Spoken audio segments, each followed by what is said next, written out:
Bonsoir. Bac Nord, c'est le nom d'un film à succès, mais c'est aussi celui d'une affaire, d'une réalité.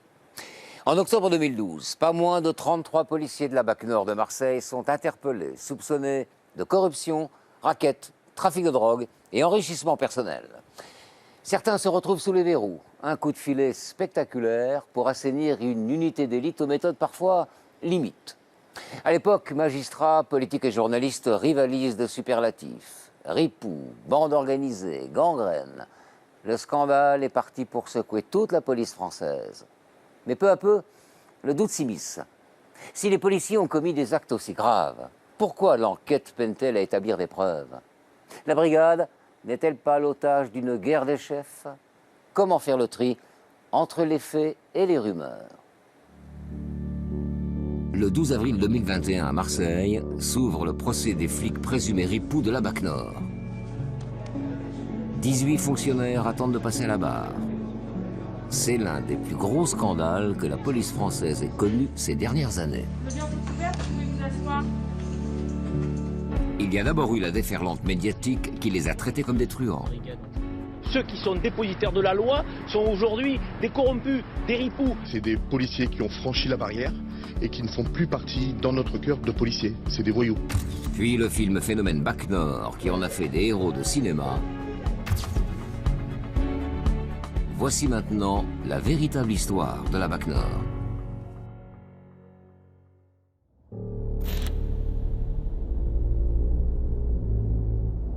Mardi 2 octobre 2012, 9 h du matin à Marseille, un coup de filet se prépare.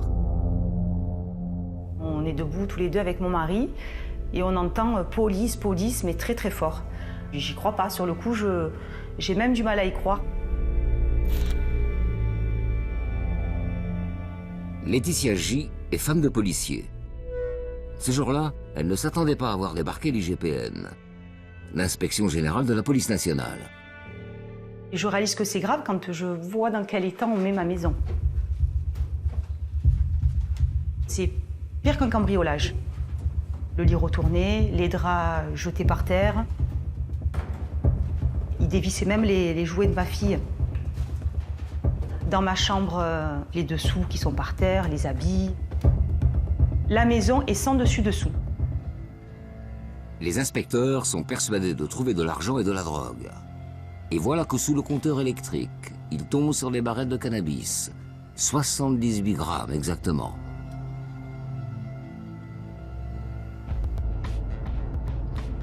Au même moment, dans Marseille, les domiciles de 3 autres policiers sont perquisitionnés.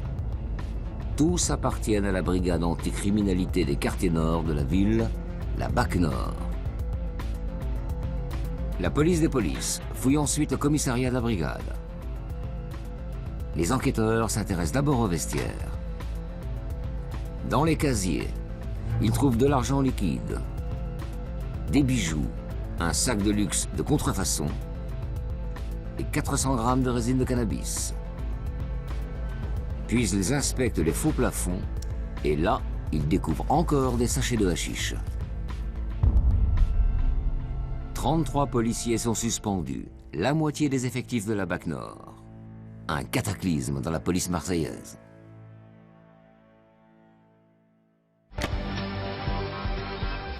À Marseille, l'enquête menée par la police des polices prend donc chaque jour un peu plus d'ampleur. 12 fonctionnaires sont en garde à vue, 15 autres sont entendus.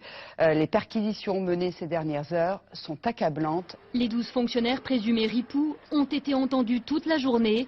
Leur garde à vue se prolonge dans les locaux de cette gendarmerie. Des enquêtes approfondies sont en cours sur les comptes bancaires des gardés à vue. La police des polices serait sur la trace de dizaines de milliers d'euros. Les policiers sont soupçonnés d'avoir soutiré de grosses sommes d'argent à des dealers. Ils sont traités comme de vulgaires voyous. Dans la foulée, le procureur de Marseille organise une conférence de presse. Ces mots frappent fort. On a une gangrène, je ne sais pas si c'est le bon terme, qui a frappé, qui a touché ce service. Patatras, pan, arrive cette affaire et les propos du procureur. Le ministre de l'Intérieur vient tout juste d'être informé.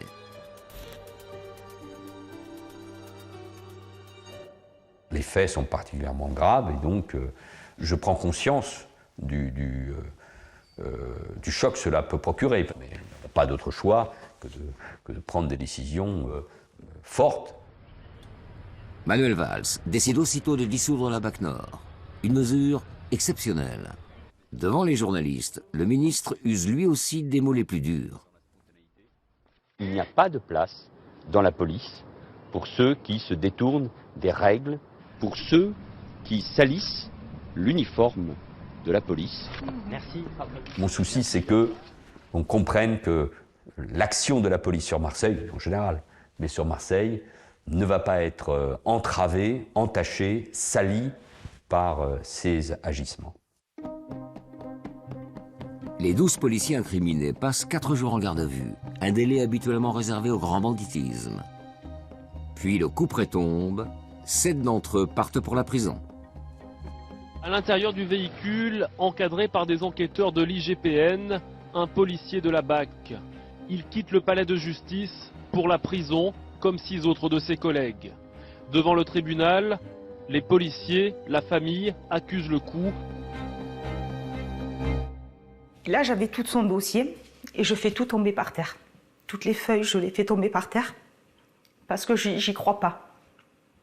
Et je me rappelle avoir tellement... j'ai pleuré et j'ai appelé mon père parce que je ne croyais pas à ce qui était en train de se passer. Les chefs d'accusation sont lourds. Vol et raquettes en bande organisée, trafic de drogue et violence aggravée. Ils risquent 20 ans de prison.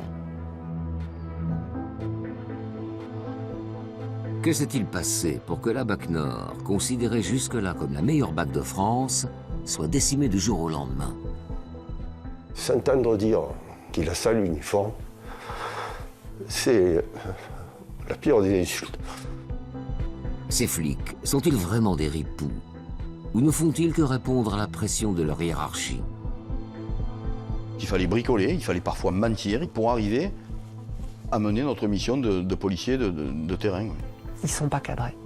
Ils ne sont pas cadrés par la hiérarchie intermédiaire, par les officiers. L'affaire de la BAC Nord, c'est aussi l'histoire de fonctionnaires victimes d'un conflit à la tête de la police marseillaise. Il y a cette guerre de chefs, on savait que tôt ou tard ça allait déraper. Oui.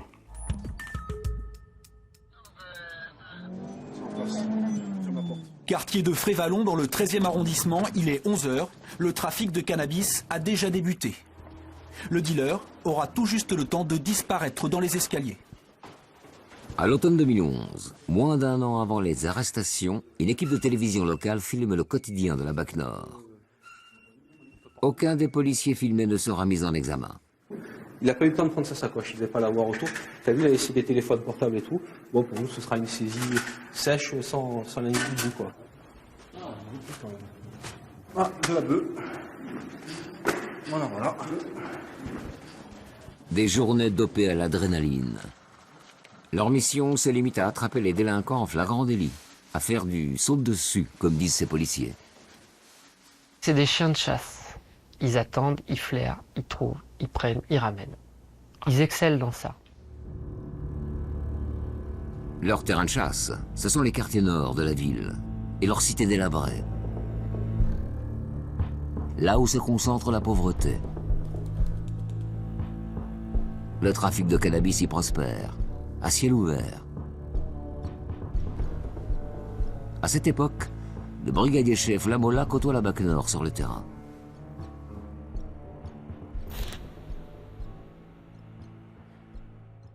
C'est des gens qui avaient un courage énorme de se rendre dans les cités où plus personne ne voulait se rendre. Quand on travaille dans ces cités-là, si vous donnez un coup de pied dans une porte, des dealers, il en tombe 10, voilà. Dans ces quartiers, une guerre des territoires fait rage entre trafiquants. Règlement de compte à Marseille cet après-midi vers 17 h. 2 hommes d'une vingtaine d'années ont été abattus dans une cité très sensible. Un nouveau règlement de compte à Marseille, le deuxième en 24 heures. 2 hommes en scooter faisant feu sur une voiture. Bilan, un mort, un blessé.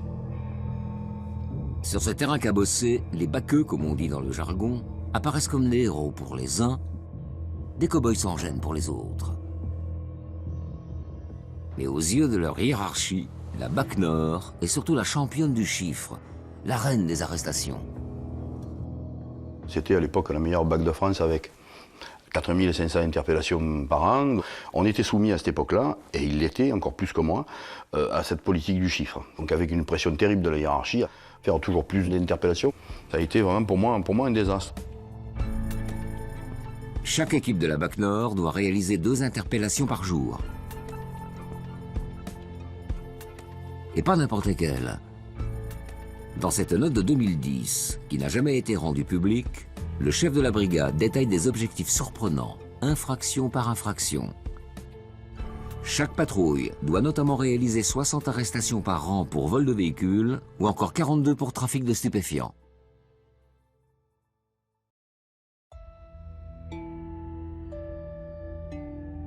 Mais pour surprendre un délinquant la main dans le sac, il leur faut beaucoup de chance. Ou alors, pour certains, recourir à des procédés illégaux. Vous ne pouvez pas attraper un trafiquant en arrivant avec les sirènes. Ça ne marche pas comme ça.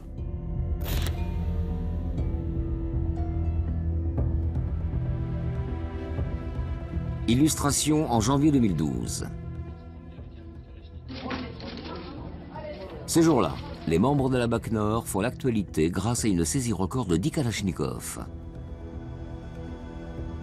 Officiellement, ils sont tombés par hasard sur la voiture transportant cet arsenal. En réalité, ce tour de force a été réalisé grâce à un indique. Or, la BAC, spécialisée dans le flagrant délit, n'a pas le droit de recourir à des indiques. Le baqueux Régis Dutot fait partie de l'équipe qui a réalisé ce coup d'éclat. Son père a suivi de près sa carrière et ses exploits de policier.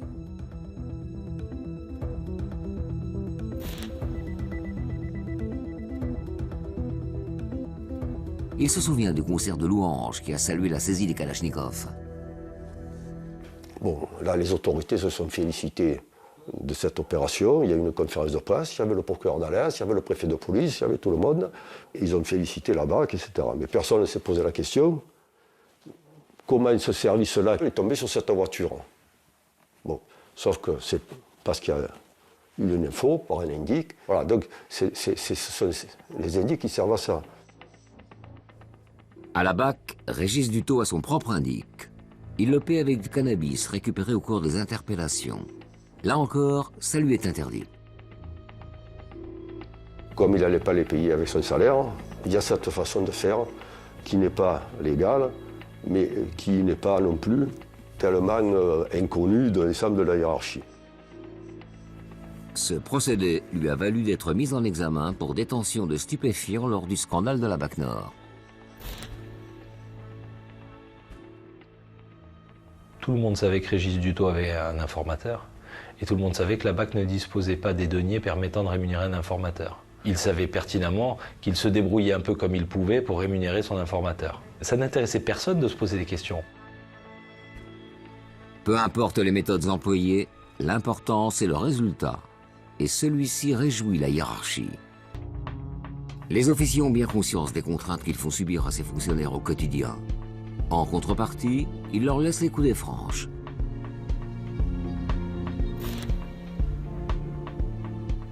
On les contrôle pas, on les recadre pas, vous faites vos chiffres, allez c'est bon. Voilà, vous faites des belles affaires, allez c'est bon. Dans cette ambiance de laisser-aller, les fonctionnaires de la BAC négligent de rédiger les procès-verbaux quand ils saisissent de petites quantités de cannabis. Quand vous courez après un délinquant, que vous l'avez perdu parce qu'il est monté dans les étages et que vous ne savez pas où il est rentré, et qu'il a lâché sa sacoche avec 3 barrettes de shit, eh ben, vous avez pris la barrette de shit, vous l'avez laissée dans votre casier, et de ne pas avoir fait un PV de saisie, un PV de destruction, et de ne pas avoir perdu 3 heures à taper les procédures, et eux, ils préféraient rester dans la cité pour essayer de trouver d'autres mises en cause. C'est comme ça que les baqueux se seraient retrouvés avec du cannabis plein les vestiaires. Il y avait évidemment toute une procédure à faire, de la remettre à un collègue qui était chargé de récolter les scellés. Le problème, c'est que lui, comme l'ensemble des policiers, était débordé, dépassé. Donc on mettait ça dans les tiroirs. Je vous dis, moitié négligence et moitié saturation. On en arrivait à avoir, au bout de quelques mois, des quantités assez importantes de résine de cannabis. Et puis, il n'y avait pas que la résine de cannabis. Certains objets scellés n'étaient pas acceptés par le parquet, nous disaient de détruire. Donc, je me souviens, moi, sur une affaire de casques de moto, il y avait une dizaine de casques de moto qui avaient été retrouvés neufs. On m'a demandé de les détruire, pas de les conduire sous scellés. Qu'est-ce que je fais avec 10 casques de moto, moi? Comment je les détruis? Vous avez fait quoi? Joker. Cela expliquerait, selon les policiers, la présence de bijoux et de sacs de contrefaçon dans les casiers de la BAC Nord, au vu et au su de tous. Quand tout va bien, on vous couvre. Le jour où ça dérape un peu, la hiérarchie prend la fuite, et ça a été le cas dans l'affaire de la BAC Nord.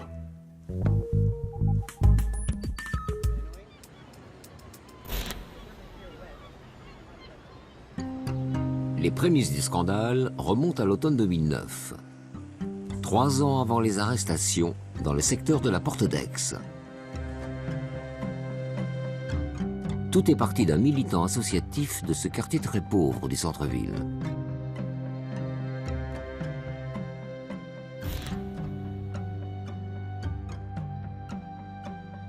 C'est un secteur très connu, très populaire de la ville de Marseille, connu pour accueillir, abriter beaucoup de clandestins qui vendent de la contrefaçon. À l'entrée de Marseille, c'est un marché sauvage qui ne cesse de s'étendre. Ici, on peut trouver des jeans de marque à 10 €, des jouets et même du matériel informatique à des prix défiant toute concurrence. Un jour, j'assiste à une interpellation d'un individu et les policiers qui sont civils de la BAC font entrer l'individu dans une entrée d'immeuble, ressortent avec des gros sacs de sport pleins de cigarettes, mettent ça dans leur coffre et quittent la scène. Ce qui m'interpelle, c'est que le jeune en question quitte l'entrée d'immeuble, remonte la rue et les policiers partent de leur côté. Il n'y a pas d'interpellation comme on connaît d'habitude. Et c'est pour ça que c'est à partir de là où je me suis intéressé et j'ai commencé à investiguer de mon côté. Omar Djelil en déduit que ces baqueux raquettent les vendeurs à la sauvette. Il dénonce les faits auprès des autorités policières. Je vais être convoqué par une femme, officier de police, qui va reprendre les éléments qui sont à sa disposition. Je vais les confirmer, je vais signer mon PV d'audition. Et un peu plus tard, je recevrai une lettre de fin de non-recevoir. L'affaire est classée sans suite. Parole d'habitants contre parole de flics, les investigations tournent court. D'autant que le vendeur à la sauvette ne porte pas plainte. Mais à Marseille, cette affaire fait jaser et la rumeur commence à enfler. Les méthodes douteuses de la BAC Nord deviennent une histoire qu'on aime se raconter dans les cités. Fin 2010, les dealers avaient comme stratégie de défense de dire voilà, les baqueux m'ont soulagé de 1000, 2000 € dans ma fouille, il y en avait plus. Ça n'a jamais été démontré, donc c'est comme la sardine du port de Marseille, ça n'est qu'une rumeur et qui profite aux délinquants, et à mon avis, ça ne doit rester qu'au stade de la rumeur. Contre toute attente, au lieu de s'éteindre, cette rumeur prend une autre tournure le jour où elle est relayée par un membre de la BAC Nord. L'homme par qui le scandale va éclater. Nous sommes toujours à l'automne 2009. Sébastien Benardo vient d'être écarté de la brigade pour mésentente avec ses coéquipiers.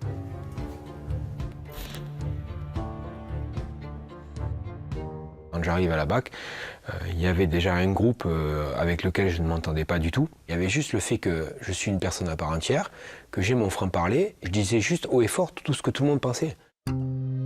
L'esprit frondeur, le caractère zélé, le gardien de la paix Benardo est surnommé Zorro. Quand il intègre la BAC Nord en 2007, il réalise son rêve de môme. À titre personnel, c'était un challenge, c'était atteindre le meilleur de ma carrière. La BAC Nord, c'est là où tous les policiers qui ont ce goût de l'adrénaline, ce goût du travail accompli, se doivent d'aller.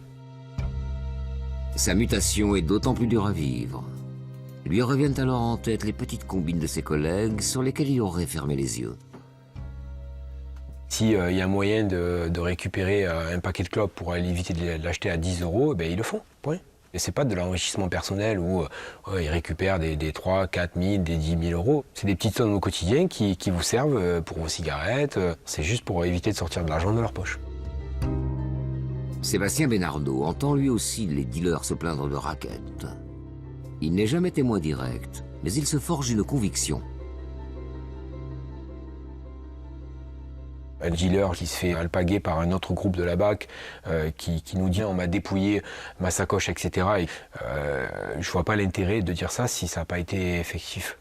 Quand on allait dans le bureau du capitaine et qu'on lui expliquait ce qui se passait, il nous disait toujours oui, il faut pas croire tout ce que les délinquants vous disent, etc. Donc au bout d'un moment, effectivement, vous en avez marre, quoi. Donc voilà.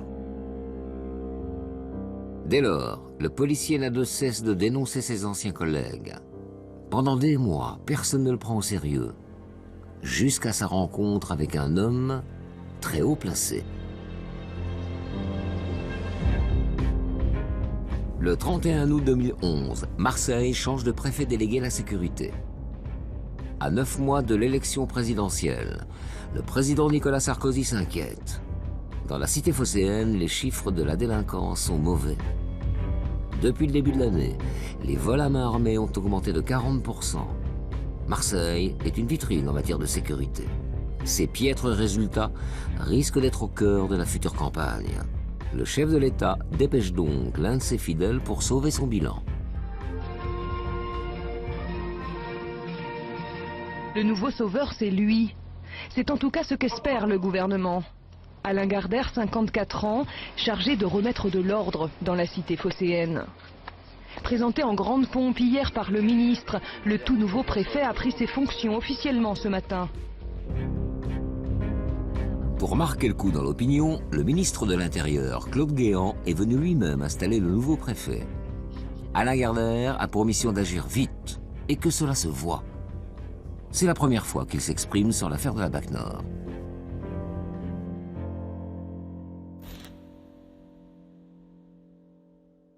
Malheureusement, à Marseille, à cette époque-là, la situation était très tendue dans la rue. Et les gens dans la rue, plus d'une fois, m'ont dit effectivement qu'il y en avait assez de ce qui se passait à Marseille. Donc j'ai essayé simplement de m'adapter à ce qu'on me demandait et de le faire le mieux du monde.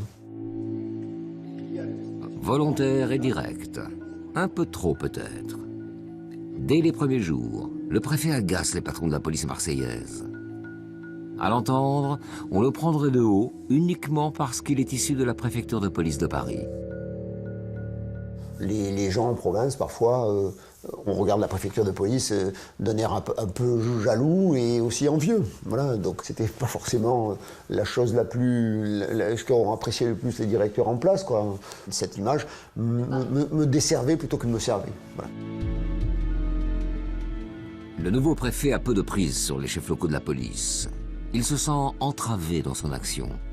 Ces dissensions tournent au conflit avec un homme, le numéro 1 de la sécurité publique du département, Pascal Lal, le grand patron de la BAC Nord. D'un côté, une personnalité réservée, réputée de gauche, de l'autre, l'émissaire volcanique de la Sarkozy. Il y avait deux personnalités, deux idéologies, deux visions de l'institution et je pense des obédiences politiques qui s'opposaient aussi. Oui. Oui, il y avait de l'affrontement. En gros, ce que l'un proposait était désavoué par l'autre.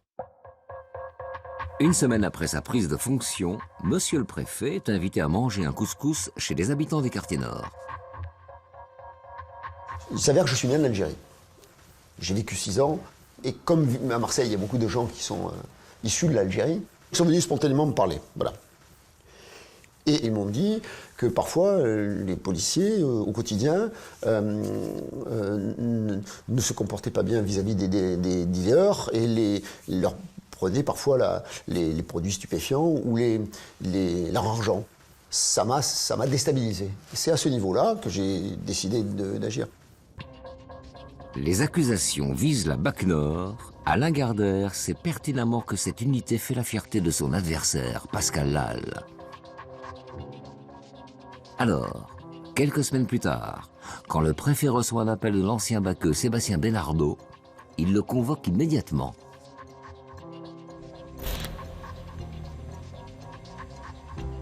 Cette rencontre est décisive. Le 21 octobre 2011, en fin de journée, Sébastien Benardo entre discrètement dans la préfecture de police de Marseille. Alain Gardère le conduit à l'écart de ses collaborateurs, dans son salon privé, et le presse de parler. Il dit que je viens de la part du président de la République, M. Sarkozy, et je suis ici pour faire le ménage. Et sa question a été, M. Benardo, j'entends partout que des fonctionnaires de la BAC se serviraient dans les cités. Je veux savoir votre vérité. L'ancien de la BAC Nord s'exécute. Il détaille longuement tous les méfaits dont il accuse ses anciens coéquipiers. C'est un policier qui peut-être avoir un côté un peu hâbleur. Néanmoins, l'entendre de la bouche d'un ancien baqueux, puisque c'est comme ça qu'on les appelle, c'est assez troublant. À entendre Sébastien Benardo, Alain Gardère ne cacherait pas ses motivations profondes. Gardère, il me dit ouvertement qu'il veut la tête de Lal, mais il ne me dit pas le pourquoi du comment. Le préfet appelle aussitôt le directeur de l'IGPN de Marseille, dont le bureau est situé à l'étage du dessus. Je lui demande de venir écouter ce que dit ce policier. Au bout du fil, Didier Christini. Ce commissaire divisionnaire descend immédiatement. Il connaît le préfet de longue date. Il se tutoie même. M. Christini, il est troublé comme moi, et il a une décision à prendre. Didier Christini annonce d'emblée qu'il s'empare de l'enquête. Entre les trois hommes, un pacte aurait été scellé. Ça se finit par une mise en garde du préfet en me disant « Je vous demanderai de rester très discret. Si on doit se voir, on ne se verra plus à mon bureau. Et M. Christini sera en charge de faire notre trait d'union, entre guillemets, entre vous et moi. Et c'est à lui que vous rendrez compte à chaque fois, et c'est par lui que je vous passerai des messages ou autres. » Dès le lendemain, encouragé par le préfet, Didier Christini se met au travail. Il tient là l'enquête d'une vie. Le commissaire est un taiseux, un fonctionnaire à l'ancienne, l'homme idéal pour œuvrer dans l'ombre. Il commence par ressortir les auditions où des dealers ont accusé des membres de la BAC Nord. En 2009, un dénommé Mehdi est arrêté par 3 policiers en Fort de Blanche. Il raconte sa fouille.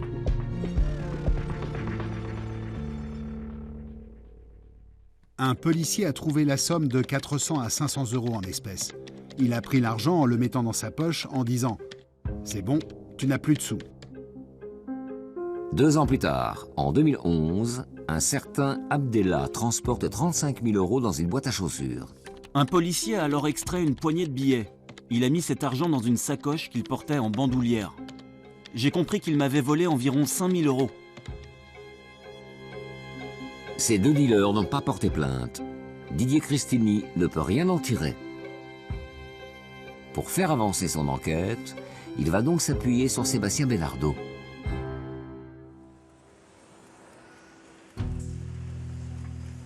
Toutes les 3 semaines, les 2 hommes se donnent rendez-vous dans une brasserie à 10 minutes à pied de la préfecture de police de Marseille. On essayait d'être le plus discret possible parce qu'il ne fallait pas que des fonctionnaires de police puissent nous voir ou autres. On essayait toujours d'arriver chacun à des instants différents. M. Christini expliquait comment fonctionne la BAC. Les groupes, puis surtout, et sur quelles affaires on a pu voir des méfaits de certains fonctionnaires de la BAC. Le chef de l'IGPN de Marseille a aussi apporté des plans du commissariat des quartiers nord. Il a fallu lui expliquer où certains fonctionnaires cachaient ce qu'ils récupéraient. Il m'a expliqué exactement par rapport au casier où était planquée la résine de cannabis, etc., etc. Ils ne sont pas allés taper dans les plafonds par hasard. Hein. Je lui avais dit que cette planque était une planque sûre et certaine.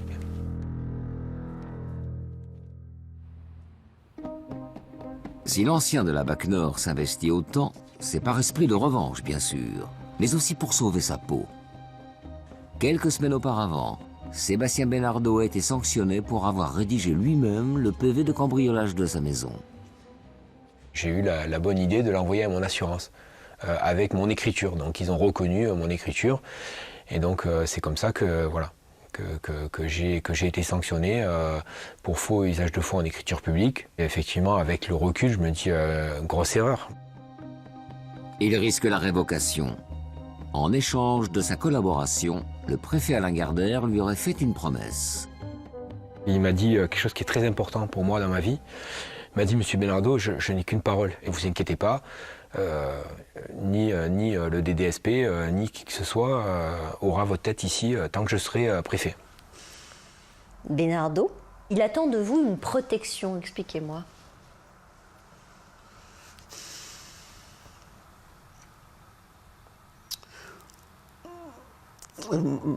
Alors, je regrette que cette affaire tourne autour du nom de ce policier. Au bout d'un moment, il a cherché on dirait, à tirer la couverture à lui. C'est pas péjoratif. Néanmoins, c'était un petit peu désagréable.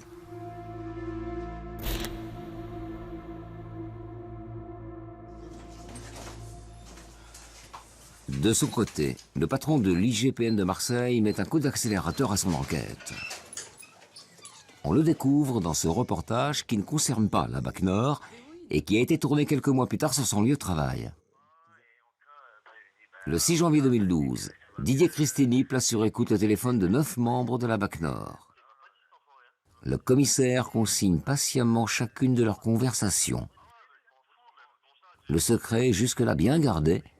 Didier Cristini est confiant.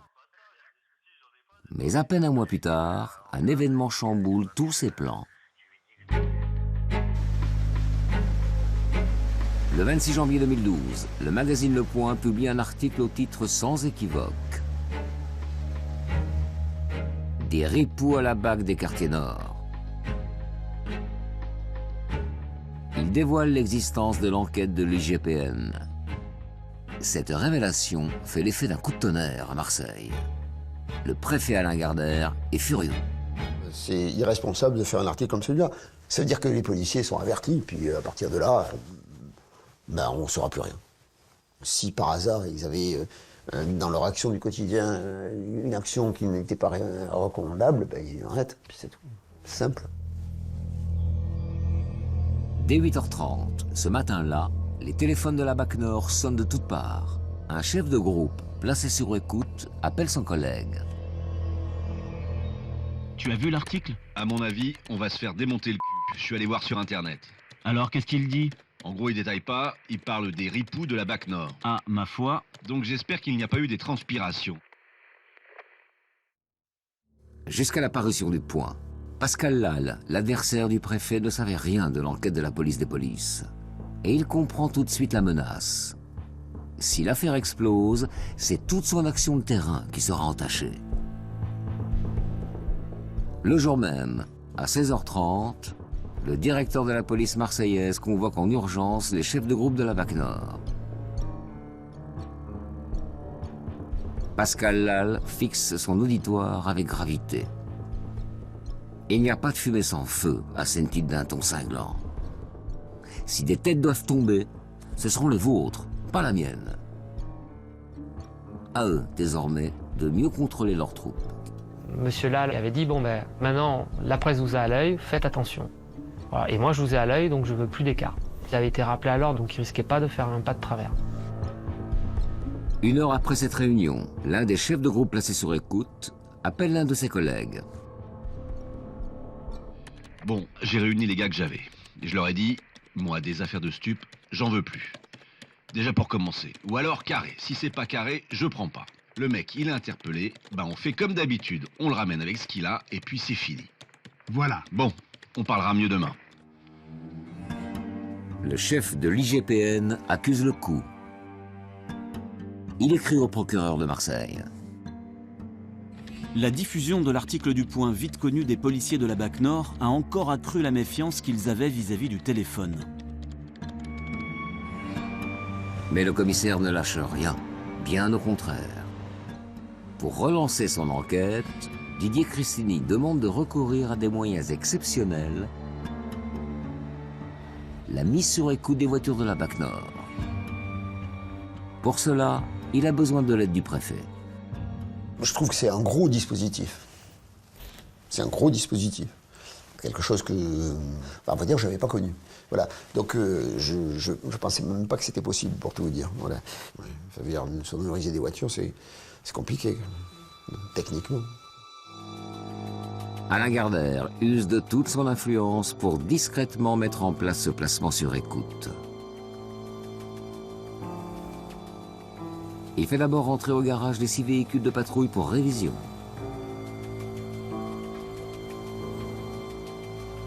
Il obtient ensuite l'envoi de Paris de techniciens du RAID, l'unité d'élite de la police nationale. Ces derniers profitent de la nuit tombée pour cacher les micros sous les tableaux de bord. Dans leur voiture, les baqueux se croiront à l'abri des oreilles indiscrètes. Parie alors l'IGPN. Ils se lâcheront. Seul problème, et il est de taille, les micros sont placés trop près du moteur. Les écoutes qui ont été faites d'abord au sein des véhicules, c'est à mourir de rire. Ils avaient des micros qui n'enregistraient à rien. Souvent, ils sont en train de rouler, il y a le gyro, il y a le 2 tons, il y en a un qui parle, l'autre qui prend la radio. Lorsqu'on entendait quelque chose, ça n'était pas forcément audible, ça n'était bien évidemment pas du langage de procès-verbal ou de magistrat instructeur, c'est du langage, j'allais dire, de collègues de travail, dans un environnement particulier, bruyant, etc. Malgré ces difficultés, le chef de la police des polices de Marseille retranscrit en personne tout ce qu'il entend, ou plus exactement, ce qu'il croit entendre, car il s'avère qu'il va souvent se tromper. Ce sont ces retranscriptions qui vont mener le fils de Joël Dutot en prison. Chaque fois que je parle de cette affaire, ça me bouleverse parce que toute la famille a été traumatisée de voir que un de nos fils est traité comme un voyou, et puis le sentiment d'impuissance. Quand son fils est écroué, la vie de Joël Dutot s'arrête net. Cet ouvrier à la retraite n'est pas un familier des dossiers judiciaires, mais il a une obsession, démêler le vrai du faux de cette histoire. Il faut que je me mette à comprendre qu'est-ce que c'est cette affaire-là. Voilà, je veux savoir. Il y a mon fils, mais il n'y a pas que mon fils. Ça me paraît une affaire... J'ai étudié toutes les transcriptions. Toutes. Tous les rapports de l'IGPN. Donc il a fallu que je passe des jours et des nuits à comprendre, à noter, à revenir, etc., me faisant expliquer, me faisant aider. Joël Dutot étudie les procès-verbaux de l'IGPN. Il les compare avec les auditions des policiers mis en examen. Il découvre alors que certaines retranscriptions comportent des erreurs, des fautes d'interprétation confirmées par le dossier d'instruction. Comme ce 18 juillet 2012 à 16h43. Des agents de la BAC viennent de remonter dans leur voiture après un contrôle d'identité. Ils ont ramassé quelque chose par terre. Le chef de l'IGPN ignore ce qu'ils ont récupéré, mais voici les propos qu'il devine dans le brouhaha. Alors ? Demande le conducteur. Pas terrible. Répond son collègue. Et puis il ajoute. 500, tu vas voir. Le conducteur. Tu nous passes ? L'IGPN imagine alors que les policiers sont en train de se partager un butin de 500 €. En réalité, voici ce qui se dit ce jour-là. Alors ? Pas terrible. Tiens, 100, tu vas voir. Ce n'est pas de l'argent, mais un petit sachet de marijuana que le policier tient dans sa main et fait sentir à son collègue. Un sachet sans grande valeur qu'il jette ensuite par la fenêtre. Il y a énormément de tronçons qui ont été considérés comme audibles qui ne l'étaient pas. Il y a des morceaux de phrases qu'on a complétés et il y a des morceaux de phrases qu'on a tronqués. C'est-à-dire que la police des polices, quand elle n'avait pas les éléments, se les est fabriqués.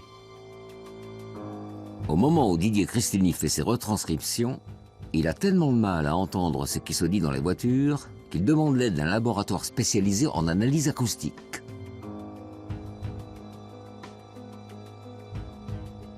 Ce dernier démontre que dans certains PV, 65% des phrases retranscrites par l'IGPN seraient inexactes.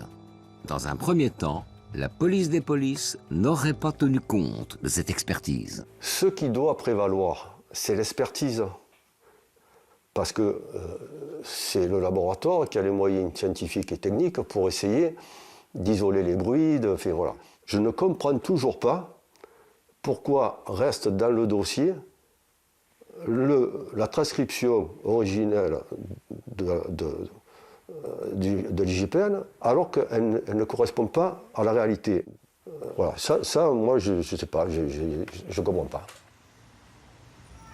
Sans ces retranscriptions d'écoute, pas de mise en examen. Elles sont le socle sur lequel repose le dossier judiciaire. Quant à Didier Cristini, il n'a pas souhaité être interviewé. La justice a été d'une part instrumentalisée dans ce dossier et d'autre part, ça a permis de donner un sens à une rumeur marseillaise qui était de dire « ouais, la BAC Nord, c'est des flics ripoux, ils se servent sur la bête, ils prennent des sacoches ». On avait besoin d'y croire, et bien là, on avait peut-être la possibilité que ce fantasme devienne une réalité.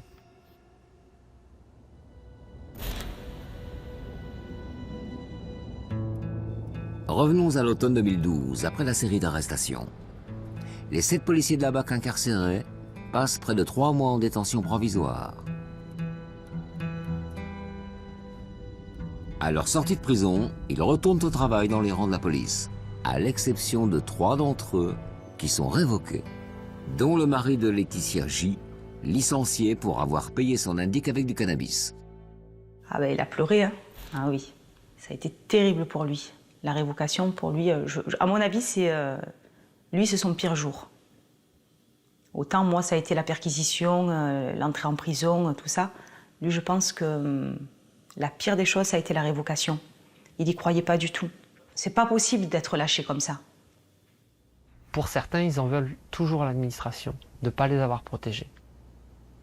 Voilà, de les avoir mis sur la voie publique, de les avoir fait travailler sur la voie publique, et une fois qu'ils ont été en difficulté, au lieu de les aider, de les avoir enfoncés encore plus. Les policiers de terrain ont été les seuls à être sanctionnés. Aucun officier n'a été inquiété par la justice. Aucun n'a subi de sanctions administratives.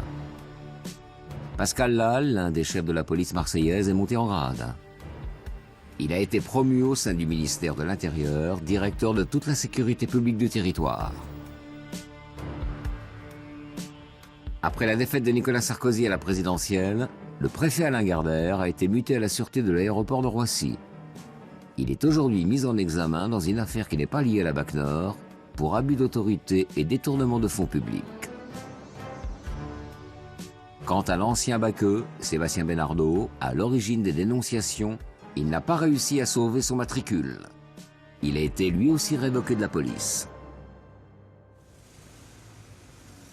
Fin avril 2021, au dernier jour du procès de la BAC Nord, au tribunal correctionnel de Marseille. Après 9 ans d'instruction, aucune trace d'enrichissement personnel n'a été trouvée, ni de racket en bande organisée.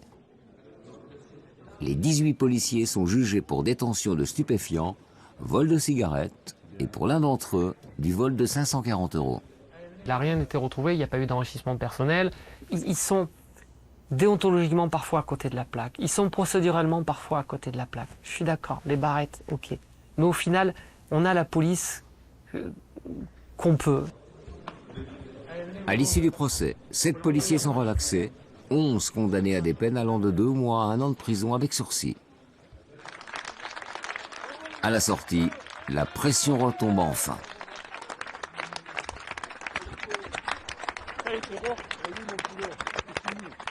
Ça a été très compliqué pour certains d'entre eux. Il y en a certains qui s'en sont de toute façon jamais remis. Il y en a même qui se sont séparés. Mais je ne pense pas qu'ils s'en remettront un jour de ça. Je me dis, mais quel gâchis humain pour ces gens-là, pour les fonctionnaires, et les familles.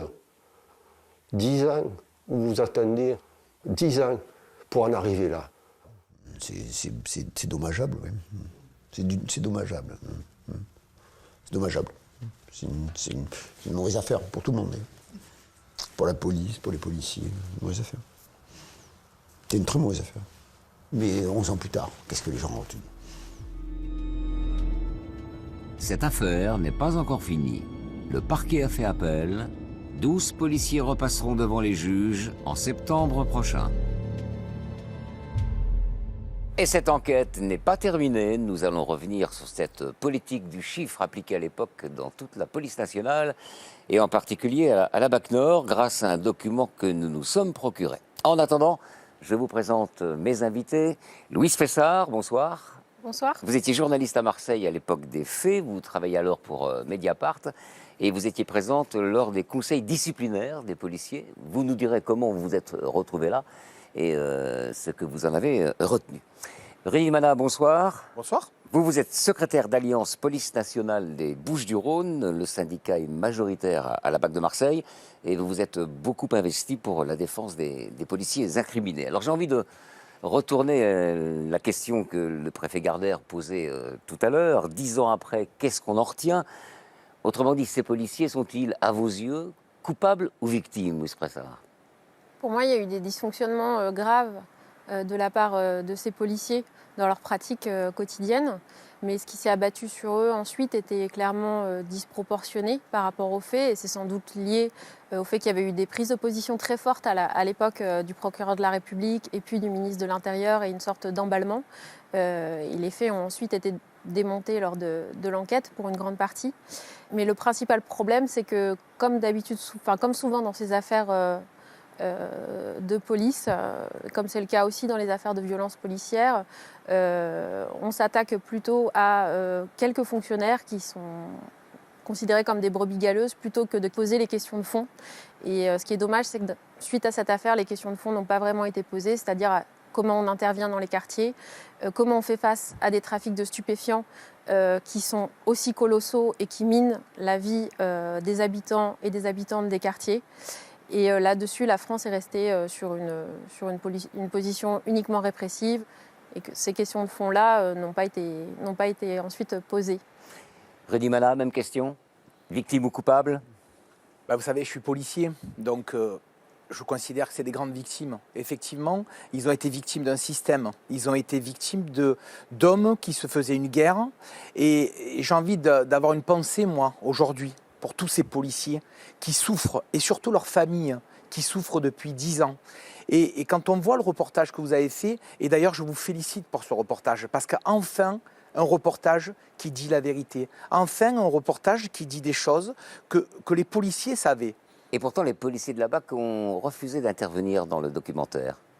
Bien sûr, il y a un appel en cours, Ouais.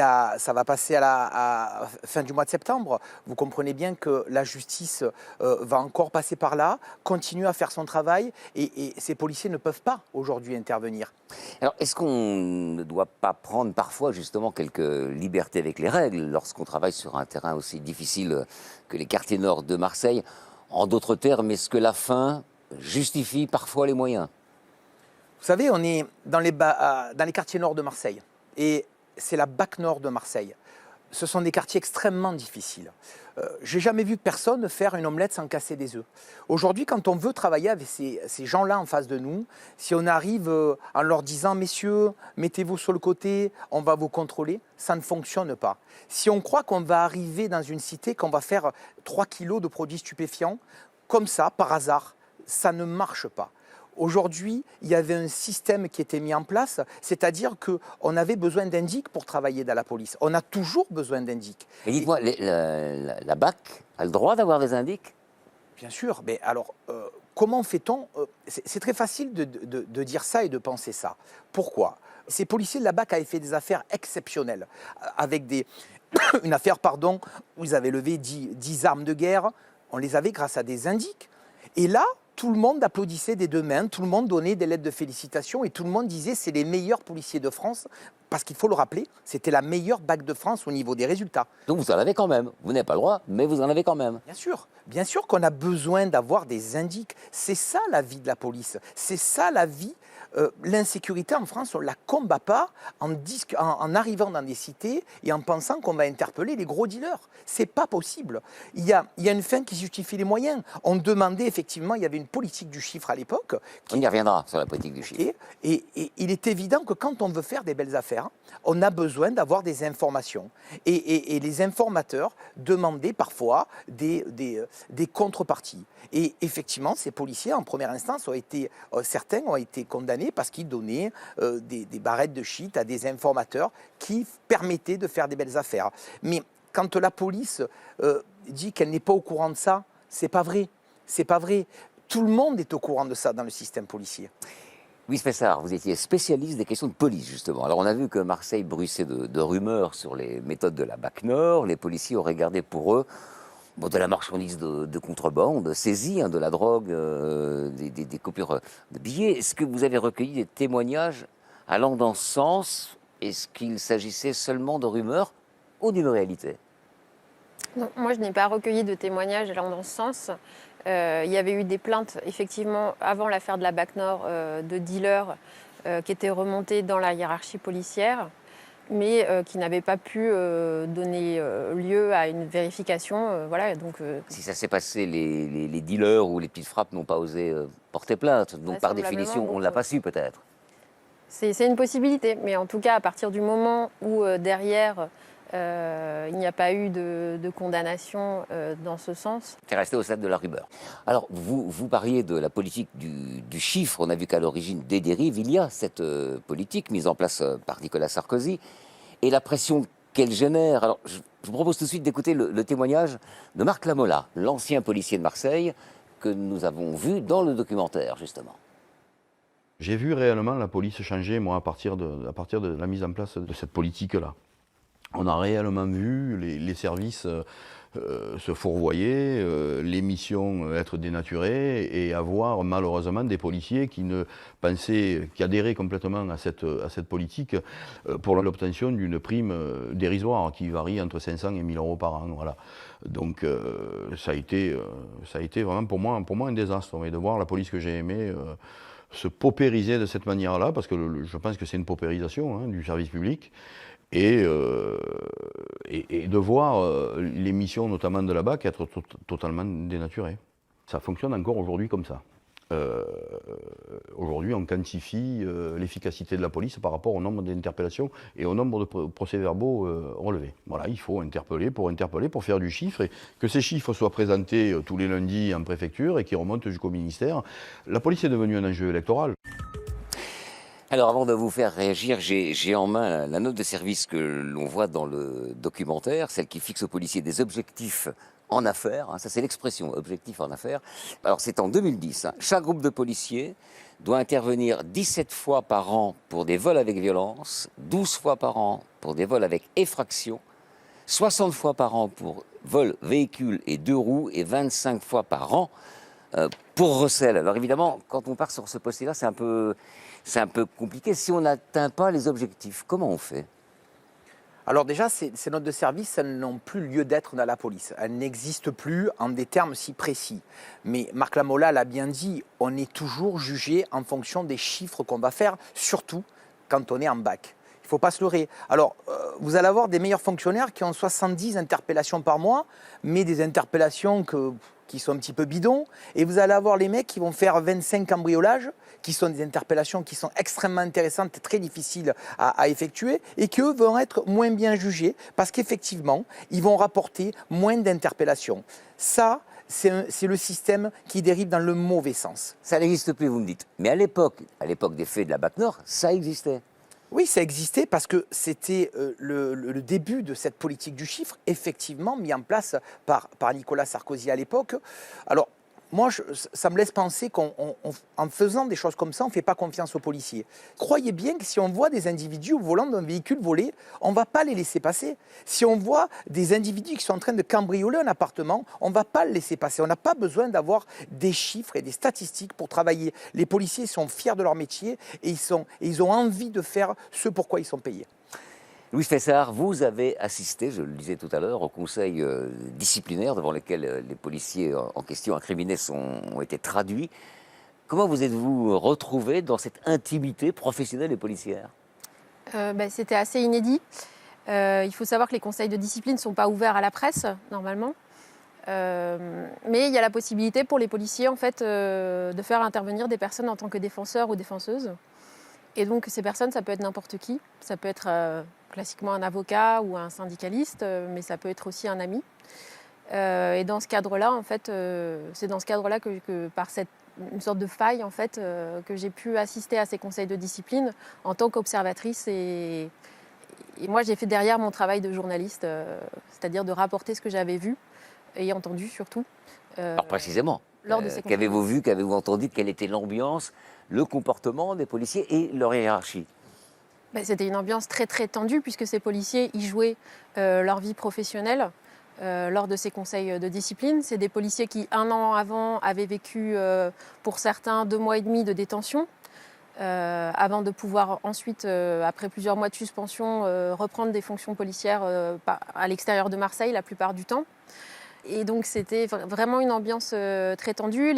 D'ailleurs, normalement, ces conseils de discipline sont paritaires, c'est-à-dire qu'il y a la moitié de représentants de l'administration, enfin de la hiérarchie, et la moitié de représentants du syndicaux du personnel. Et les syndicats avaient refusé de siéger lors de ces conseils de discipline. Donc, pourquoi? Pardon de vous couper, mais pourquoi? Puisque le syndicaliste est là. On savait qu'on allait à la boucherie. On avait bien conscience qu'on allait à la boucherie. On savait qu'on voulait massacrer ces policiers administrativement. Et d'ailleurs, je vous donne une petite anecdote, c'est que ces 7 policiers, quand ils sont sortis de prison, la juge a commencé à étudier l'affaire et franchement, la justice, pour le coup, a très bien joué son rôle. Et elle avait décidé, à la sortie de leur prison, de les réintégrer dans des services en dehors, effectivement, comme le dit Louis Fessard, de Marseille, du département. Eh bien, vous savez quoi? L'administration police, alors que la décision de justice était tombée, a mis 3 mois et demi à les intégrer dans un service hors département. Et pendant ces 3 mois et demi, ils leur ont interdit de travailler et ils touchaient 0 €. Alors justement, Louis Fessard, vous avez senti des vies brisées. Ça vous a marqué, ça? Vous, voir des policiers en pleurs, peut-être pour certains? Oui, forcément, de voir quelqu'un en pleurs, oui, ça marque. Oui, surtout quand c'est des personnes qui sont... un peu des bonhommes, quoi, quand même. Dites-moi, Rudy Mana, ça me traverse l'esprit, comment ça se passe? Les policiers qui sont en prison peuvent croiser des délinquants qu'ils connaissent. Ils étaient à l'isolement. Comment ça se passe dans ces cas-là? Déjà, ils étaient à l'isolement. Vous avez bien compris que c'est l'enfer. Parce que immédiatement, tout le monde sait qu'il y a un flic de la BAC Nord qui arrive dans cette prison. Donc, ils ne pouvaient pas dormir la nuit. On hurlait leurs noms, on hurlait leurs prénoms, on tapait sur les murs. Ils sont complètement à l'isolement, c'est difficile pour eux de sortir de la cour pour des promenades. D'ailleurs, ils n'y allaient pas parce que vous savez que la prison, ce n'est pas des endroits non plus super sécurisés. Donc c'est très compliqué. Un policier n'est pas dans son contexte habituel puisqu'il est là d'habitude pour mettre les gens en prison. Et dans un tel contexte, c'est ultra difficile. Et ces 7 gars-là, ils auront dans leur tête toute leur vie et leur famille aussi. Au final, tous les policiers traduits devant les conseils de discipline de Marseille ont été sanctionnés. Il y a eu 10 suspensions, 3 révocations et 1 rétrogradation. Voilà, toute cette affaire a inspiré, vous le savez, le film BAC Nord de Cédric Jimenez, sorti en salle l'an dernier, qui a fait d'ailleurs un très bon score au box-office avec 2 200 000 entrées dans une période pourtant sinistrée par le Covid. Tu sais quoi, on sert à rien. On sert plus à rien. Les habitants des quartiers, ils ont même plus l'espoir qu'on vienne les aider, c'est fini. Arrête-toi! Arrête-toi! Arrête-toi, discute! Individu en fuite! Tu serais qui, toi? Tu serais pas ton insigne?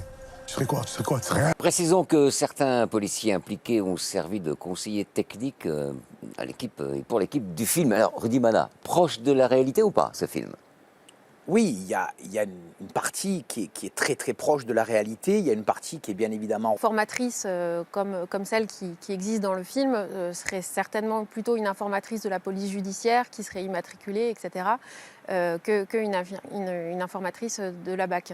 Et ce qu'on demandait beaucoup à l'époque aussi à la BAC, c'était plutôt de faire des vols avec violence, des cambriolages et aussi des stupéfiants, mais peut-être pas à cette échelle.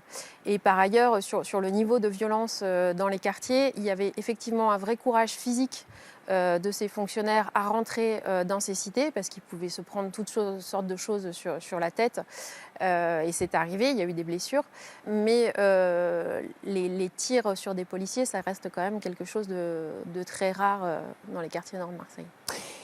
Dites-moi, Rudy Mana, vous avez organisé, enfin votre syndicat a organisé début février une projection du film Bac Nord qui a fait grand bruit parce que vous avez convié certains candidats à l'élection présidentielle. Je cite Valérie Pécresse, Marine Le Pen, Éric Zemmour, ainsi que Gérald Darmanin qui représentait Emmanuel Macron.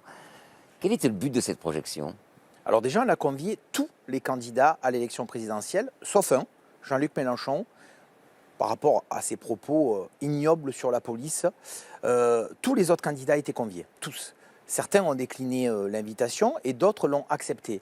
Le but, c'était de faire un grand oral de la sécurité, de savoir un petit peu ce qu'ils pensaient pour l'avenir des policiers, ce qu'ils pensaient pouvoir nous apporter s'ils étaient élus ou réélus. Et vous comprenez que l'équipe du film est hurlée à la récupération politique? Franchement, je vous le dis très honnêtement, hein, la police, nous, on ne fait pas de politique. Nous, on a envie d'avoir des élus, des gens qui nous respectent, qui nous aident et qui nous aiment. Les policiers ont besoin d'être aimés. On ne demande pas grand-chose, on demande de la reconnaissance. On demande juste à être aimé. Oui, c'est ça, qu'est-ce que vous pensez de tout cela? Cette initiative, et puis ce qu'elle a donné? Moi, je voudrais revenir un peu quand même sur le film parce qu'il y a quand même un aspect qui m'a gênée, c'est le fait qu'il mêle des extraits, par exemple des conférences de presse du procureur de la République de l'époque ou du ministre de l'Intérieur de l'époque avec cette fiction. Ça donne le sentiment en fait que pour des personnes qui ne seraient pas bien renseignées, que c'est effectivement ainsi que les faits se sont passés et ce n'est pas le cas non plus. Alors, on a convié l'équipe du film qui n'a pas souhaité venir nous répondre. Rudy Mana, vous êtes toujours en contact avec des policiers impliqués dans cette affaire? Et si oui, comment vont-ils? Je suis toujours en contact avec beaucoup de policiers qui ont été impliqués dans cette affaire. Beaucoup ont repris dans des services sur Marseille, aux alentours de Marseille. D'autres sont partis un petit peu plus loin. Comment vont-ils? Il y a un appel qui arrive bientôt. Tant que cet appel ne sera pas passé, vous comprenez bien qu'ils ne pourront pas évacuer la totalité de cette affaire. Ils essaient en tout cas de continuer à exister. Et je peux vous dire qu'il y a certains d'entre eux qui ont repris le travail aussi, comme avant, alors qu'ils auraient pu être dégoûtés par ce système-là. Et certains d'entre eux ont repris le travail exactement comme avant. Et je peux même vous dire qu'il y a des gens, une personne qui a été révoquée et qui gagne beaucoup plus aujourd'hui dans ce qu'il fait, puisqu'il est infirmier. Et si on lui disait aujourd'hui, tu reviens dans la police et tu vas gagner beaucoup moins, je suis sûr qu'il pourrait presque revenir dans la police parce que c'était sa chair, c'était son sang, c'était son cœur. Et on y a coupé tout ça, tout simplement parce qu'il faisait son travail de policier. Merci Louis Fessard, merci Rudy Mana. Ainsi se termine ce numéro d'Affaires sensibles. Enquête signée Linda Bendali pour Capa Presse, avec Benjamin Cellier et Mathias Denisot à l'image et Thomas Lost au montage. Vous pouvez revoir l'émission en replay sur franceinfo.fr, rubrique magazine. Et bien sûr, nous on se retrouve à la radio du lundi au vendredi à 15h sur France Inter. Bonsoir.